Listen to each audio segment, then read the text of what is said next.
চলো বন্ধুরা, আজকে তোমাদের সাথে আমি নিরামিষ একটা রেসিপি শেয়ার করব। তো দেখতেই পাচ্ছ কত সুন্দর দেখতে হয়েছে বড়াগুলো, আর তরকারিতে কিন্তু ঘেটেও যায়নি। আর আলুগুলোও দেখো, আমি তুলে দেখাচ্ছি, এত সুন্দরই সফট হয়েছে। আর গ্রেভিটা দেখো কত সুন্দর মাখো মাখো হয়েছে। তো দেখতেই পাচ্ছ কত সুন্দর লোভনীয় কিন্তু এই নিরামিষ তরকারিটা। এইটা করলে কিন্তু নিরামিষ দিনে জমে যাবে। তো দেখো বড়াটাও ভাঙেনি, হাত দিলে একদম নরম মোমের মতন গলে যাচ্ছে। আর আলুগুলোও কত সুন্দর সফট হয়েছে। তো চলো তোমাদেরকে দেখাই কি রেসিপিটা। তো এখানে দেখো আমি মিক্সিতে আদা, জিরে, লঙ্কা, টমেটো নিয়ে মিক্স করে নেব। তারপরে আমি এখানে শিলে একটু পোস্ত, চালমগজ দিয়ে জল দিয়ে একটু সামান্য ভালো করে বেটে নেব। তারপরে একটু গরম মশলাও বেটে নিয়েছি সামান্য। তারপরে এখানে দেখো কলা নিয়ে নিয়েছি।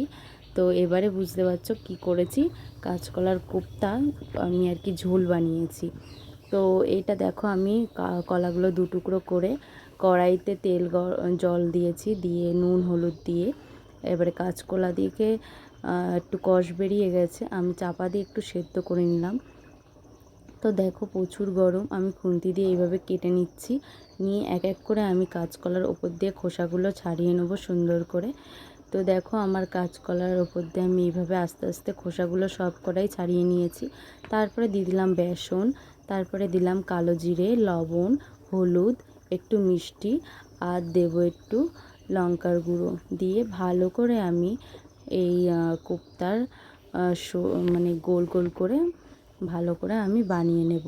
তো দেখো আমি বানিয়ে নিয়েছি, আর এটা ঠান্ডা হলে একটু শক্ত শক্ত হয়ে যায়।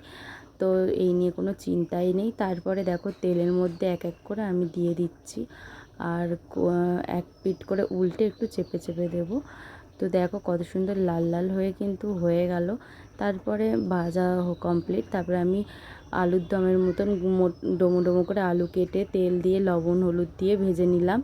তারপরে দেখো আদা জিরে লঙ্কার যে পেস্টটা করেছি সেইটাই আমি দিয়ে ভালো করে কষিয়ে নিয়ে নিলাম। দেখো নিয়ে এবারে আমি জল দিয়ে একটু ফুটিয়ে নেব, সামান্য একটু ফুটিয়ে নিয়ে চাপা দিয়ে দিলাম। তারপরে দেখো ঝোল ফুটে গেছে, তার মধ্যে আমি আলুগুলো একটু ঘেটে দিলাম।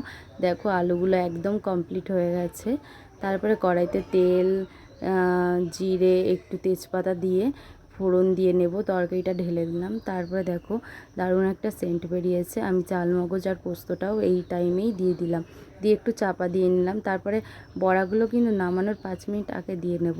তো দেখো আমি এখানে বড়াগুলো দিয়ে একটু মিষ্টি, তারপর একটু গরম মশলা যেটা বেটে রেখেছিলাম সেটাও দিয়ে দিলাম, দিয়ে ঢাকা দিয়ে তারপরে সামান্য একটু ঘি দিয়ে লাবিয়ে নেবো। দেখো আমার তরকারিটা একদম কমপ্লিট, যেমন মাখো মাখো তেমন দেখতেও সুন্দর, খেতেও সুন্দর হয়েছে। কেমন লাগলো অবশ্যই কমেন্ট করে।